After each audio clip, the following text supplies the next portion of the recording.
राजा कान बकरा ऐसे जो कहानी है सुनाते हैं आपको। एक राजा था, उसके कान बकरे ऐसे थे और वे जिसको भी बुलाता था, उस जौन भी नाई को बाल कटवाने बुलाता था उसको मरवा देता था। एक दिन एक नाई आया, उसने बोला राजा जी मैं पहले भी रोने लगा। तो राजा जी ने कहा कि तुम क्यों रो रहे हो? तो नाई ने कहा कि राजा जी आप हमको मरवा देंगे बाल कटवाने के बाद। तो राजा जी ने कहा कि हाँ बेटा तुमको हम नहीं मरवाएंगे और अब की बार हम तुमको ही बुलाया करेंगे, तुम किसी को बताना मत। नाई ने कहा ठीक है। और जब राजा बाल कटवाते तो उसको ही बुला लेते। एक दिन नाई बहुत पतला हो गया। तो राजा ने कहा कि तुम इतने पतले क्यों हो? तो नाई ने कहा मेरा दिल करता है किसी को बताने के लिए कि राजा कान बकरा ऐसे। तो राजा ने कहा कि जाओ हमारे बगीचे में, वहाँ कोई भी तुमको सूखा पेड़ दिखे उसमें चिल्ला लो आके।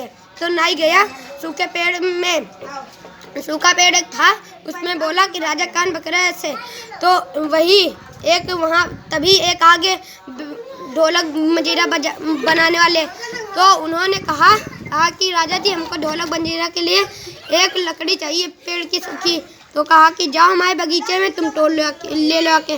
तो बात को वे राजा जी ने जो था वे गए वहाँ पे लकड़ी वे तोड़ के लिए गए और उन्होंने एक ढोलक और मंजीरा बनाया। बात को वे थे, उसके बाद उन्होंने बनाया, वही जागरण करा और वही ढोलक मंजीरा जब बजाए तो वे बोलने लगे, ढोलक मंजीरा बोलने लगा कि राजा कान बकरा ऐसे किन्ने कही, राजा कान बकरा ऐसे किन्ने कही। तो राजा ने कहा उस लड़के को मरवा दो। और बात को वही नाई को मरवा दो। उसके बाद वे जो लड़का था उसने कहा कि हमको क्यों, ये लकड़ी वाले को मरवा दो। तो वे लकड़ी को फांसी दे दी गई।